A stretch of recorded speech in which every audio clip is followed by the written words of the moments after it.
I welcome you all to this lesson. Today I am going to take up the topic, a doctor's journal entry for August 6, 1945, which is composed by Vikram Seth. In this lesson, I will discuss line-by-line explanation, word meanings, poetic devices, theme, and moral of the poem. So here I begin. First of all, I will discuss the title of the poem, A Doctor's Journal Entry for August 6, 1945, composed by Vikram Seth. Is a brilliant poem that describes the horrors of the aftermath of an atomic bomb explosion. The poem reflects the poet's humanity. He sympathizes with the war victims and makes everyone think again over the disaster that war may cause. It is an anti-war poem thinking about the devastating effect of war on common innocent people. The destruction was caused by the dropping of an atom bomb on Hiroshima by America during the Second World War on August 6, 1945. The title of the poem is a clever one.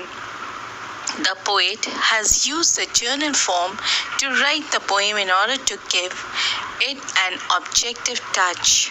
The date of the year mentioned in the title of the poem clearly indicates what the poem is all about. From that angle, the title A Doctor's Journal Entry for August 6, 1945 is a good choice from the poet and an appropriate one. Now I will give you a brief introduction of the poet Vikram Seth. Vikram Seth was born on 20th June 1952 in Kolkata. He is an Indian novelist and poet.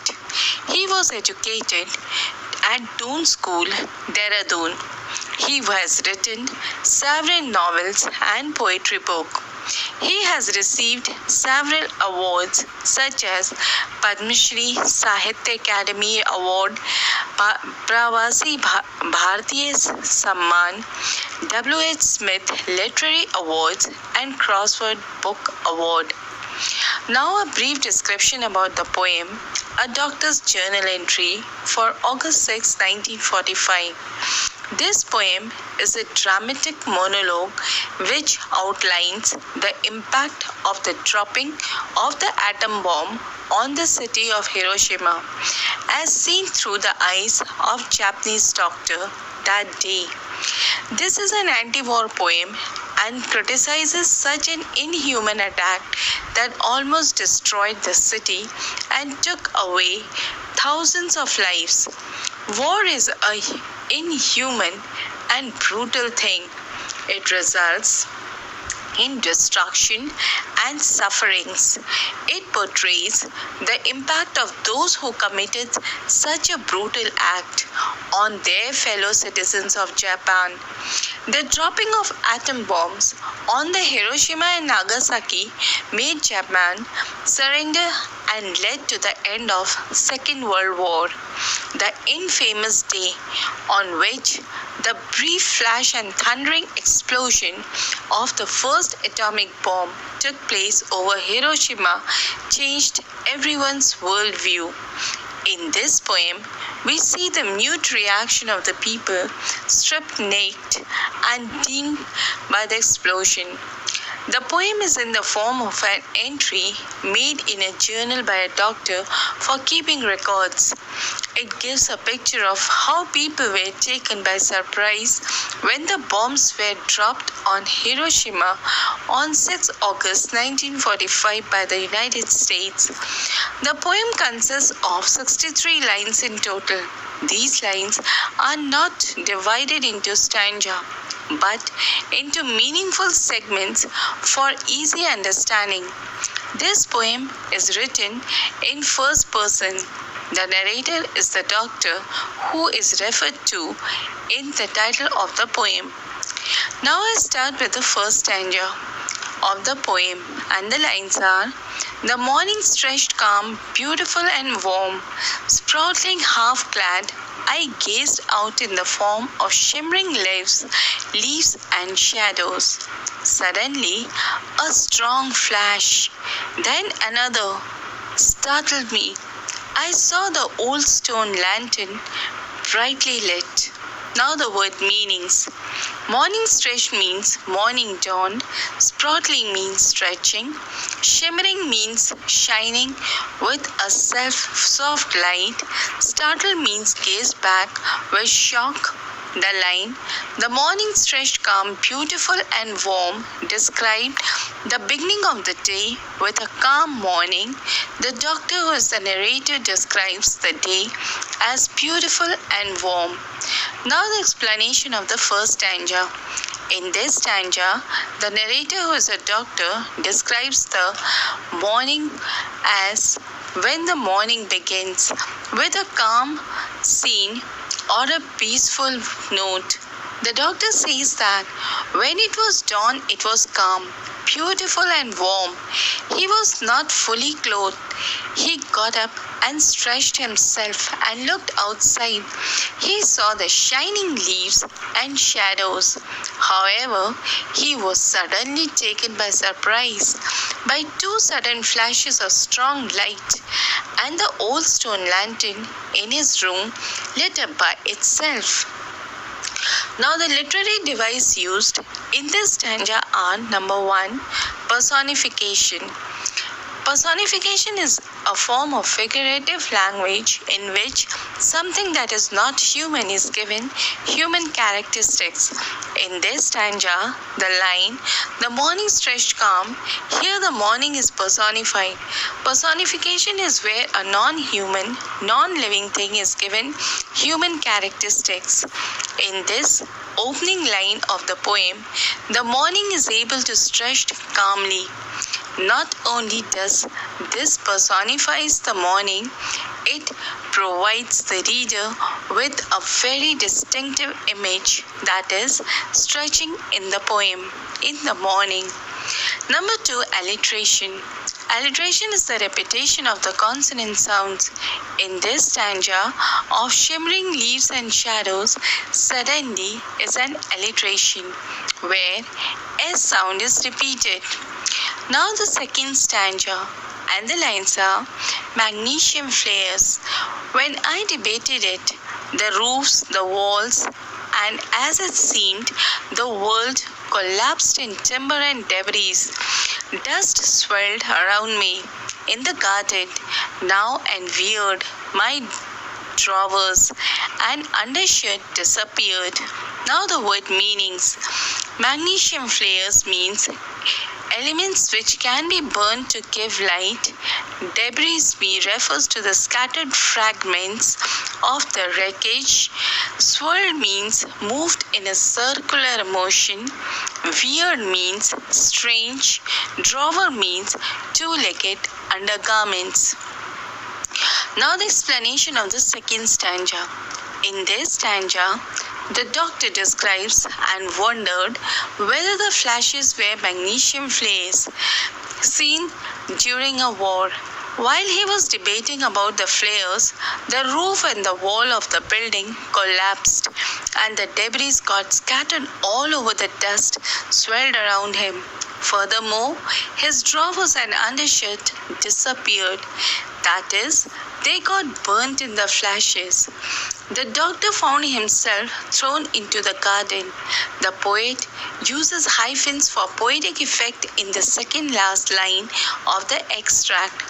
There are pauses which reflects the disorientation caused by the sudden flashes of the light. The poem is set during the time of Second World War. In this war, magnesium was commonly used in explosive.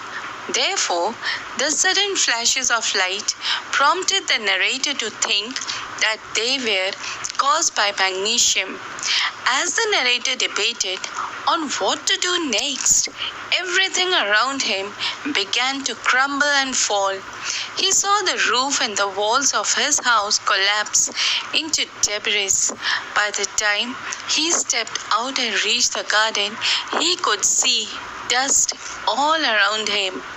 The disappearance of the narrator's trousers and undershirts was weirder than the flashes of the light and the collapsing of the buildings. The poet calls it weird because the narrator could not come up with any logical explanation for such a thing to happen. Now the poetic device. Number 1, symbolism. The poem is rich in symbolism. The bombs ripped the human beings of their clothes. The explosion had burnt people's clothes and made him nude in certainly symbolic and hence significant. Now I move towards the third stanza, and the lines are: a splinter jutted from my mangled thigh. My right side bled, my cheek was torn and dislodged detachedly, a piece of glass, all the time wondering what had come to pass. Now the word meaning. Splinter means small sharp pieces of broken off from wood or glass. Mangle means mutilated. Dislodged means removed. Detached means separated.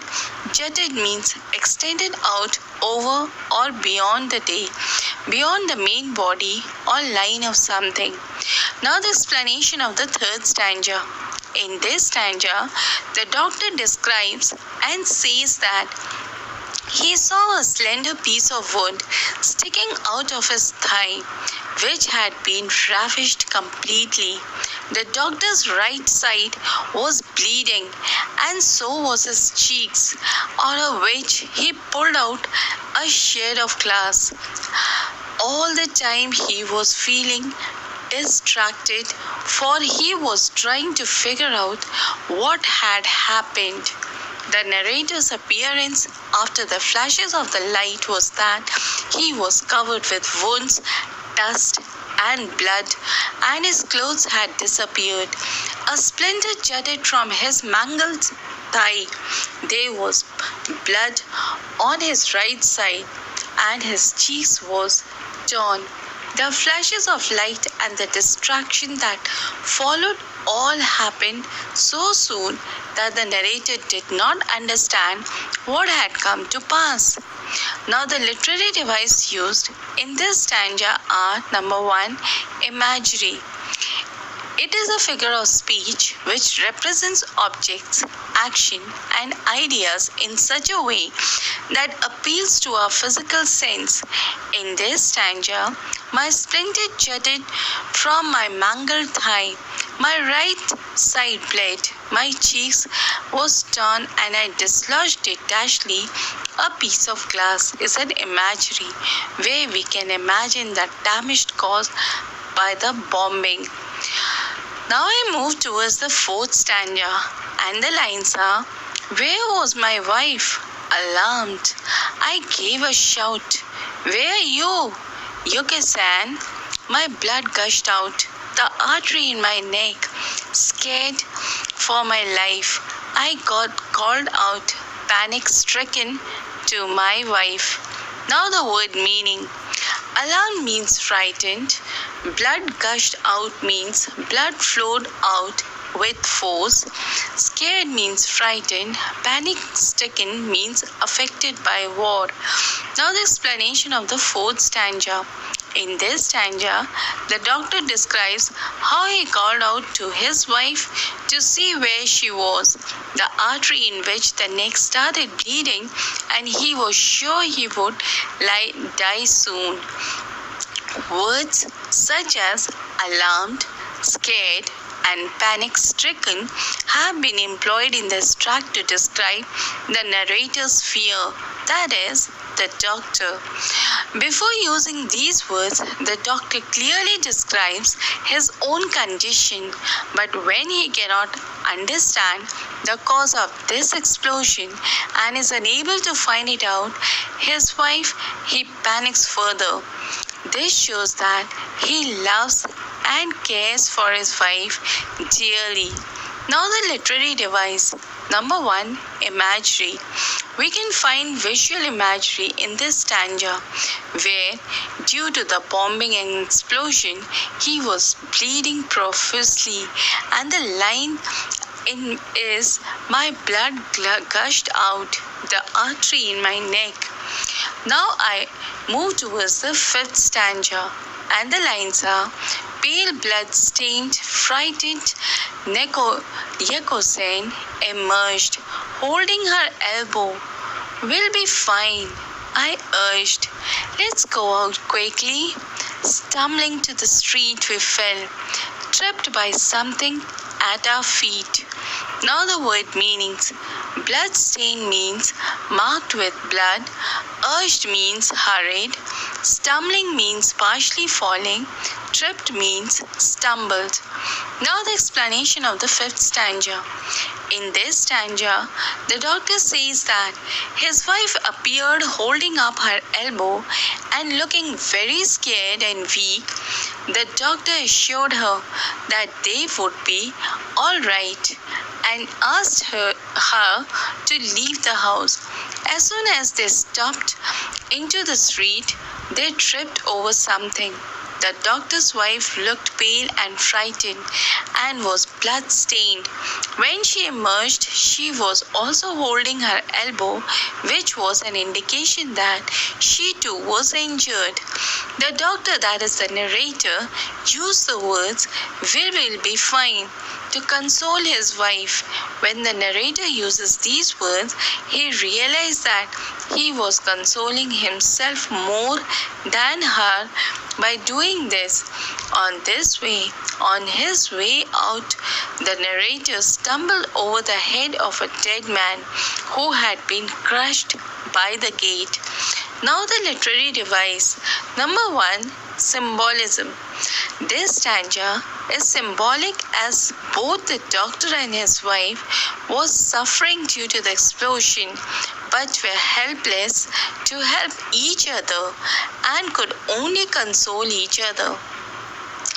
Now I start with the sixth stanza, and the lines are, I gasped out when I saw it was a head.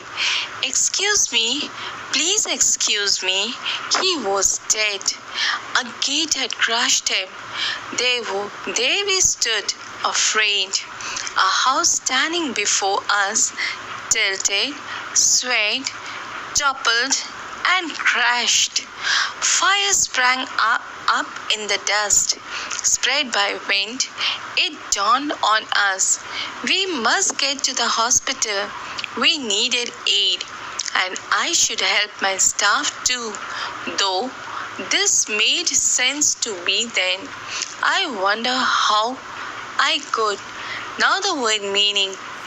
Tilted means slanted, swayed means moved from side to side, toppled means collapsed, dawned on use means suddenly came to our mind. Now the explanation of the sixth stanza.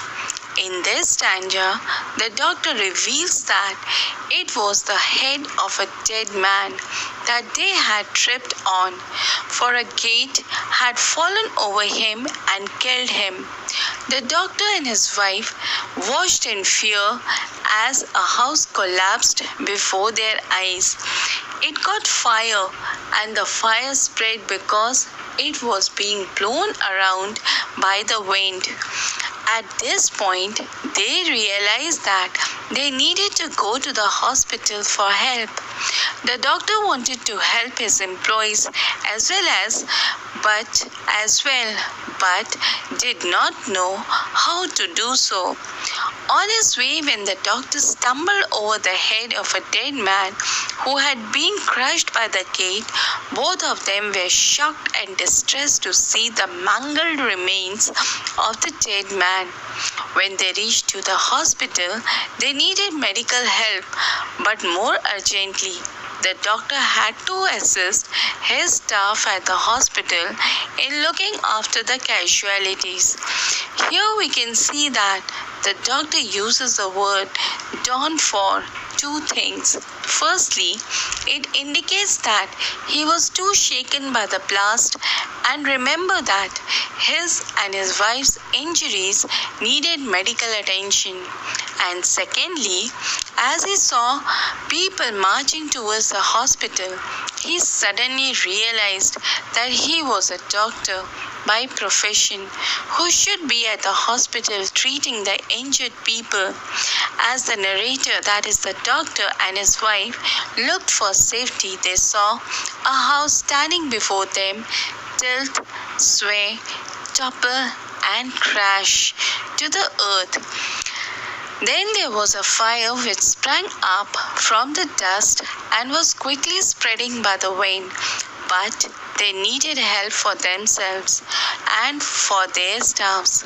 Now the literary device used in this stanza are: number 1, tautology. Tautology is the repetition, not of words, but of ideas.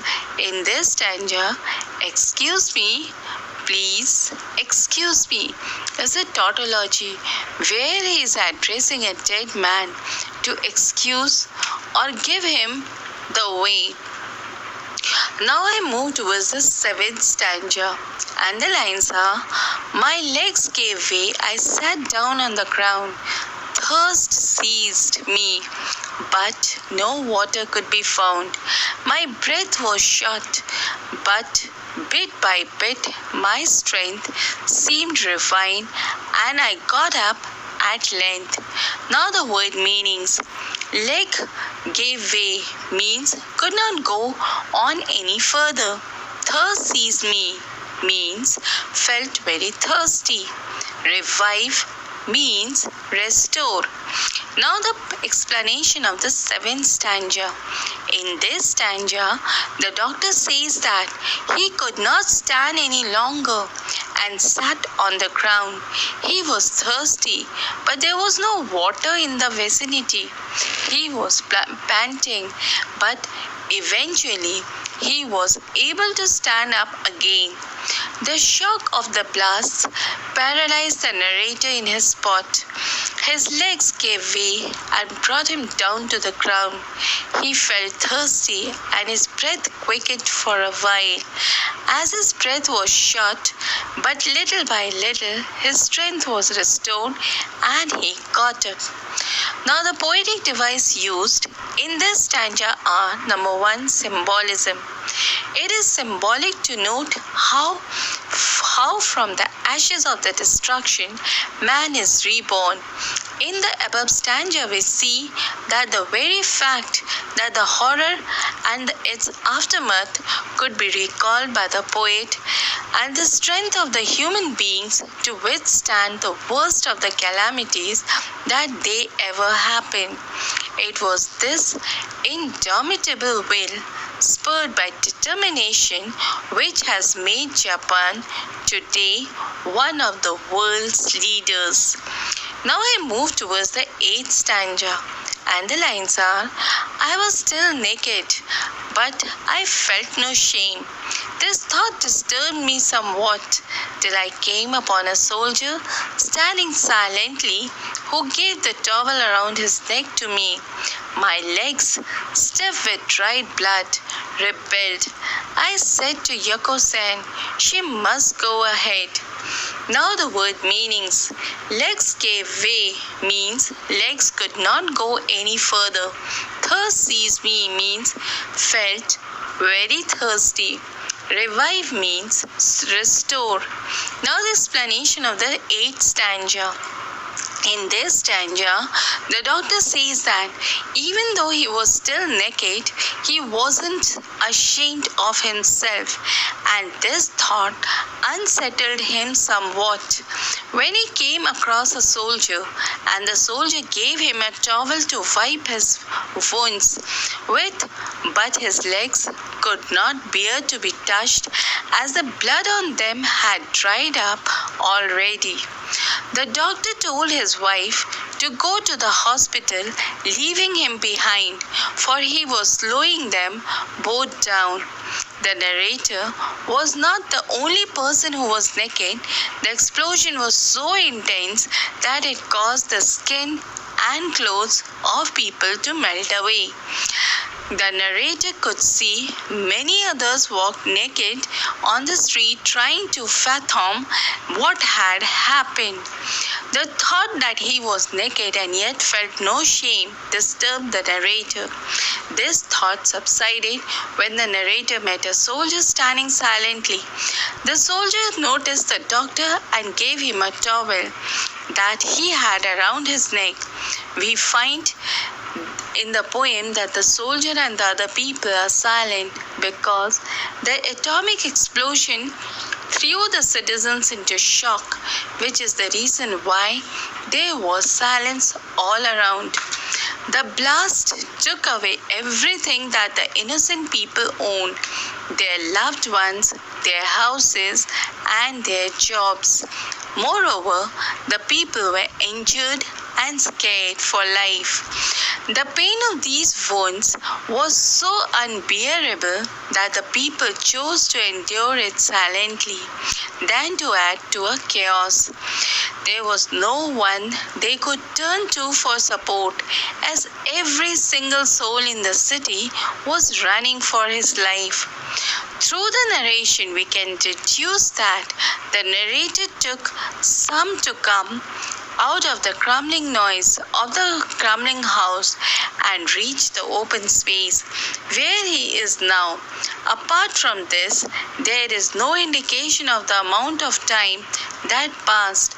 The injuries of the doctor stopped him from keeping up with Yakosen, his wife. The narrator instructed his wife to go on ahead and to find out a safe place for herself.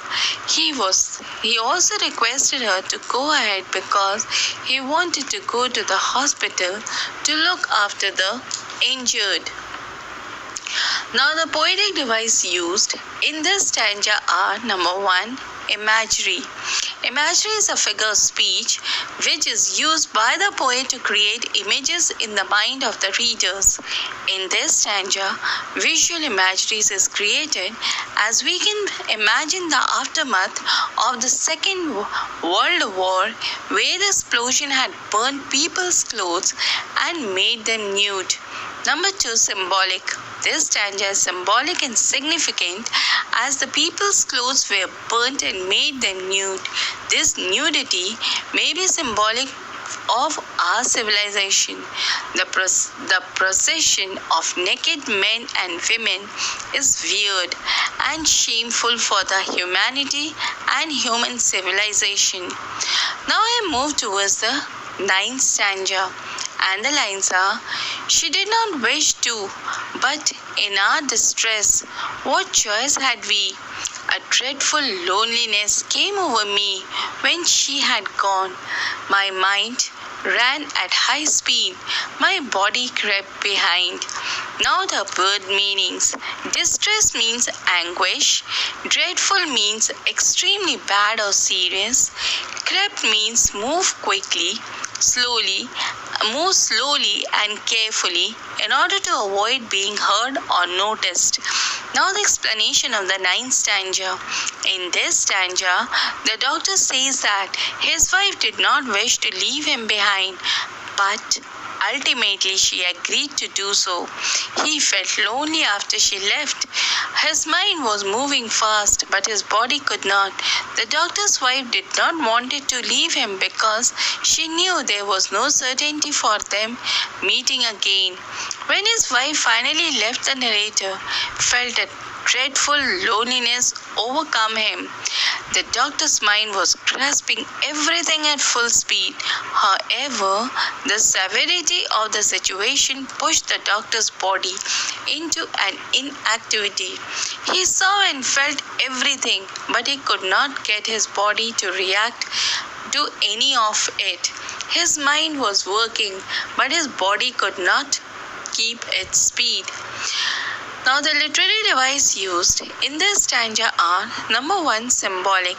This stanza is symbolic as it states the helplessness of the survivors in the Second World War on 6 August 1945. Number 2. Personification. In this stanza, loneliness is personified to describe the helplessness of the people who survived in a doctor's journal entry for 6 August 1945 when an atomic bombs were dropped on the city of Hiroshima in 1945 during the Second World War. Now the 10th stanza. And the lines are, I saw the shadowy forms of people. Some were ghosts, some scarecrows, some were wordless, dumb, arms stretched straight out, shoulders to dangling hand. It took some time for me to understand. The friction of their burns caused so much pain, they feared to shave flesh against flesh again. Now the word meanings. Scarecrows means human figures built with sticks and placed in farmlands to scare away crows. The meaning used here is disheveled people. Dangling means hanging, friction means rubbing. Chef means becomes sore by rubbing. Now the explanation of the 10th stanza. In this stanza, the doctor describes how people seem to have been reduced to pale ghosts or unruly scarecrows and how none of them were speaking. They were all walking with their arms in front of them. People could not figure out why they were doing so, but soon he realized that their burns were so severe that they could not bear to even touch them against anyone else's flesh. The doctor uses the phrase shadowy forms, ghosts, scarecrows, and wordless dumb to describe the people he encountered. These phrases are generally used for the dead. By using these phrases, the narrator is trying to describe how morbid the situation had become after the explosion.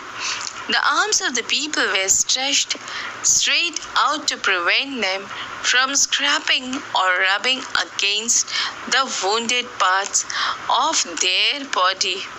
The pain caused by the burns was so intense that the people feared to even touch themselves.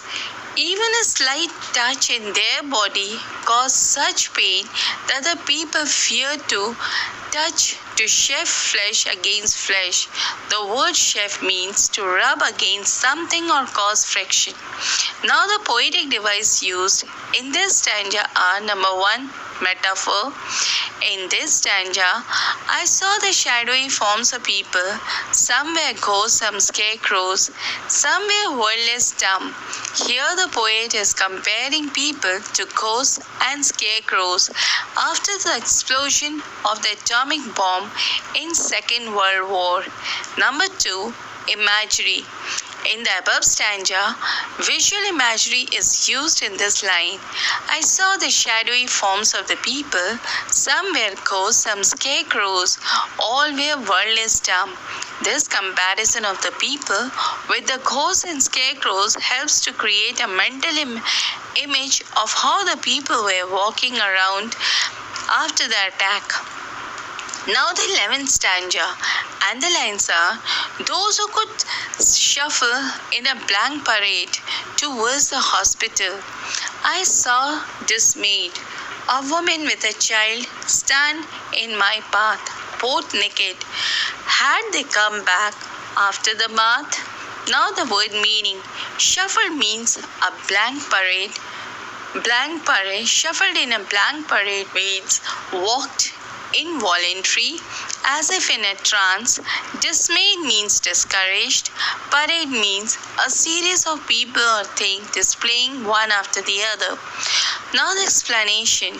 In this stanza, the doctor describes that people who had the strength to stand were all trooping towards the hospital. He also saw a woman and a child naked and wondered whether they had gone to take a bath. The sight of the naked women and the child disturbed the doctor greatly. Therefore, he turned his gaze. On seeing them, the narrator, that is the doctor, wondered if they had come from a bath. The hyphen in this extract mentions the naked people. It highlights the shock and the discomfort of the doctor on seeing people on such a state. A certain order in the chaos can be noted by the phrase shuffled in a blank parade towards the hospital. Now, the poetic device used in this stanza are: number one, imagery. A visual imagery is seen in the stanza on the as the doctor was stunned to see the people walking in a naked parade to the hospital. He was also sad with deep anguish, a woman and a child on his way both naked. He wondered whether they had come out straight after a bath. Can also be visualized by the reader through the description given by the poet in this stanza. Number two, irony is used when the poet calls a group of men walking to the hospital a parade. Usually, parade is taken out in a happy occasion, but this situation is most dismayed, distrustful, dreadful. Now I move towards the 12th stanza, and the lines are: I turned my gaze but was at loss that she should stand thus till I came across a naked man, and now the thought arose that some strange thing has stripped us of our clothes. Now the word meaning. Gaze means to look steadily and intently, especially in admiration, surprise, or thought. Strip means to remove all coverings from or to leave it bare. Now the explanation of the 12th stanza. In this stanza, the doctor describes how he turned away from the naked woman, wondering why she was trying to cover herself. Why she wasn't trying to cover herself. The doctor ignored them, but he did not understand the situation till he saw another naked man. Then he realized that some strange things have happened, because of which everyone's clothes had been ripped off by something. The sight of the naked women and the child disturbed the doctor greatly. Therefore, he turned his gaze. The mentions of the stripping of clothes can be seen as an indication of the extent of the destruction caused by the ruthless bombing. By the bombing, innocent people lost each and everything that they held dear to them. The hyphen used in the extract followed by the mentions of naked people. It mentions the naked people. It therefore highlights the shock and the discomfort of the narrator on seeing people in such a state. Now the poetic device used in this stanza are: number one, imagery. Visual imageries can be observed regarding the aftermath of the explosion of an atomic bomb. Now I move towards the 13th and the last stanza, and the lines are: the face of an old woman on the ground was marked with sufferings, but she made no sound. The silence was common to us all. I heard no cries of anguish or a single word. Now the word meaning. Marred with suffering means affected by intense sorrow or pain. Cries of anguish means complaints of people or severe mental or physical pain or sufferings. Now the explanation of the 13th and the last stanza. In this stanza, the doctor describes how an old woman was lying on the ground, whose face was disfigured with sufferings and looked very distressed.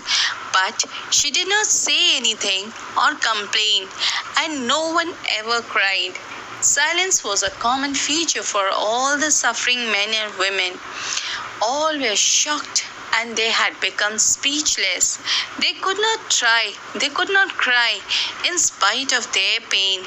Now the poetic device used in this stanza are number one, the symbolism. The poem is symbolic. The bombs ripped the human beings of their clothes.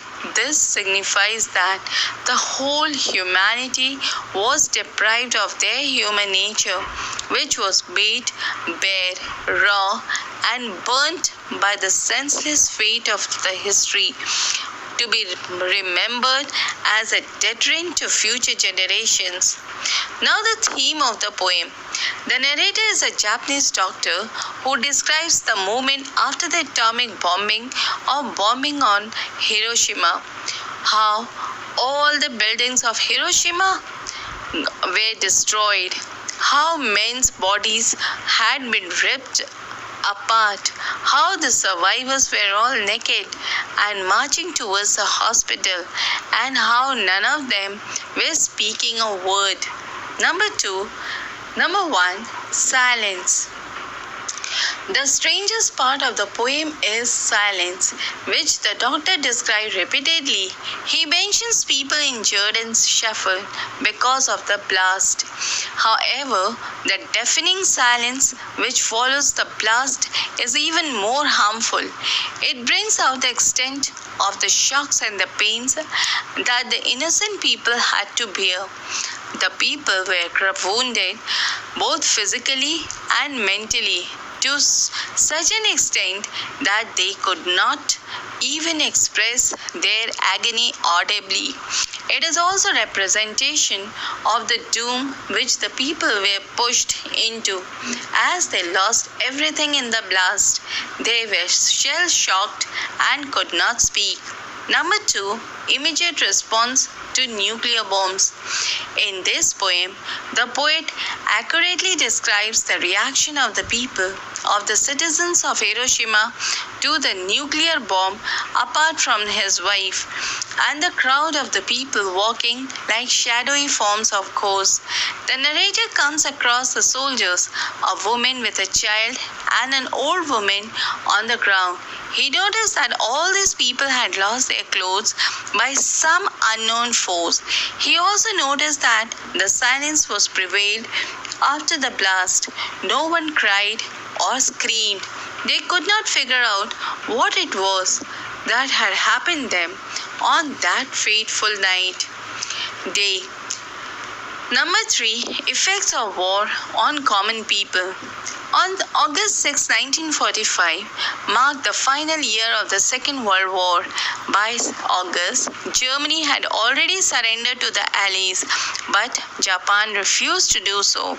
This was the official decision of the Japanese administration, but it did not necessarily reflect the attitude of the Japanese public at large. As a result of Japan refusing to surrender, the United States dropped atomic bombs on Hiroshima and Nagasaki. It was largely civilians who were killed or maimed for life because of the bombings, even though Hiroshima had a large military garrison. In this case, it was not the decision maker who suffered, but the common people. Number 4, destruction caused by the bombs. The poem revolves around the theme of the destruction caused by bombing of Hiroshima. The poem is narrated through the medium of doctor present the spot It depicts the gruesome reality of the first ever nuclear explosion. The bombings were so sudden that the people were blown off guard by the blast. This unfortunate tragedy virtually wiped off the two cities and left a scar on the face of humanity. This poem is a depiction of the horrors of the nuclear war. It talks about the humiliation and the nakedness caused by bombing. Greater was the shock that paralyzed them, rendering them incapable of reacting to their own nakedness. It highlights the moral nakedness of those who perpetually did such a brutal act on them. Number 5. Human goodness. In spite of intense sufferings and chaos, the goodness in human nature does not vanish.